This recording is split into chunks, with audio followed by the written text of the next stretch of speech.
Hello and welcome to another edition of The Daily. I'm Samantha Yarock here with Simon Borg. And Simon, we have some midweek MLS action tonight. First game, Columbus Crew at home versus the Houston Dynamo, where we will see Brian Bliss making his head coach debut. And how about this? 2 days on the job in Brian Bliss with a must-win game at home against the Houston Dynamo. Why is it must-win? That loss against Seattle was really deflating. They need to come back fast. If he wants to inject this team with belief that they can still make the playoffs with 8 games left, this game at home against Houston. Houston are beatable when they're away from home. You have to have this game. They're 8 points out of a playoff spot. Get these 3, and then you feel good going into 2 tough environments. They're on the road against Montreal and against Kansas City coming up. So the road gets tougher for Columbus. They have to have this game. And you guys on Extra Time Radio had a nice, long, and very interesting conversation with Brian Bliss yesterday. So be sure to check out that full interview at Extra Time Radio on MLSsoccer.com.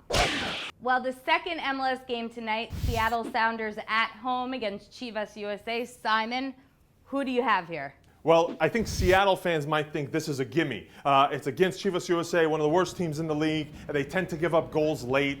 We saw it again against Vancouver, but they play very well, especially on the road where they stay extra compact back there and they make life difficult. Seattle, against those types of teams, they haven't had much success this year. You can see them get frustrated. Then when you don't have game breakers like Clint Dempsey, Eddie Johnson, those 2 on national team duty, and then you have Brad Evans out injured, I think that makes it tougher, that much more tougher for Seattle, who I think are going to be disappointed if they don't come away with a win from this one. All right, and also without Gonzalez, who's suspended for this game. So we'll see what happens there. You can catch that game tonight at 10 p.m. Eastern on MLS Live. And the first game, Columbus Crew versus Houston Dynamo at 7:30 p.m. Eastern on MLS Live. Well, moving on to the U.S. men's national team who arrived in Costa Rica last night to a very warm welcome. Is that what you call it? Really? Warm? It was a warm welcome in the airport, surrounded by fans excited to see them. I don't know what happened once they left the airport, but in there it was. We actually were able to hear from head coach Jurgen Klinsmann before the team left Florida about the upcoming game.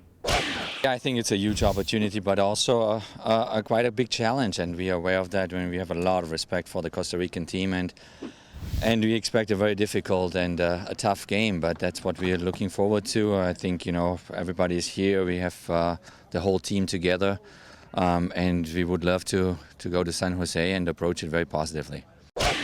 And the team can clinch a World Cup spot if a certain set of circumstances happen on Friday. Well, it starts with them winning in Costa Rica, which they've never done in World Cup qualifying. But I think Jurgen Klinsmann, things are shaping up right for him again to make history. The U.S. previously, they played at the Estadio Saprissa, which was a small stadium, artificial surface, fans right on top of you throwing who knows what. But then now they're playing at the National Stadium. It's the new stadium where Costa Rica plays their national team games. And this has a track, it's grass, and the fans are far removed. So it's less intimidating an atmosphere. And I think the U.S. going up against a Costa Rica team that are well organized, that's their strength, but they don't have game breakers in my opinion. Brian Ruiz, not enough personality for big games like this. And Alvaro Saborio, he's scoring goals for Real Salt Lake, but he needs help, and he's not going to get it around us. Well, Simon, other things that need to happen for the U.S. to book their ticket to Brazil this weekend will be Mexico and Honduras tying, and then Panama either losing or tying to Jamaica. So we'll have to see how that all shakes out. We have our very own Andrew Wiebe on the ground in Costa Rica, who'll be sending us updates on the camp and what's going on down there. Stay tuned to MLSsoccer.com for all the updates.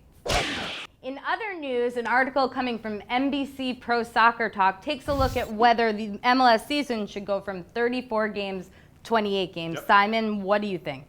Well, Samantha, the debate starting after Steve Davis filed this report for NBC Pro Soccer Talk, and he says that this discussion happened during the All-Star Game, the MLS Board of Governors, and this scenario was brought up. And it's interesting to see the debate that has emerged. One camp says, don't take away soccer. Leave the games as they are. 34 is great. Don't take away sponsorable events, ticket revenue from teams, TV televised matches, TV windows. Don't take those away. Then there's the other side that say 28 games is perfect because you can avoid midweek games. You can avoid the FIFA windows, just like this coming weekend where MLS will have a light schedule, and you can give players time to recover and allow teams to concentrate on other competitions like the CONCACAF Champions League, not have to worry about a condensed schedule. I like it because I think having fewer games means each game is more important. So it's going to be fascinating to see this debate. Until now, no word from the league where they stand on this, but it's a discussion that's really fascinating that's happening in the community. I would like the 28 games solely for my fantasy team, which ends up getting like scratched out every time there's a World Cup qualifier. But we'll have to wait and see what happens with that.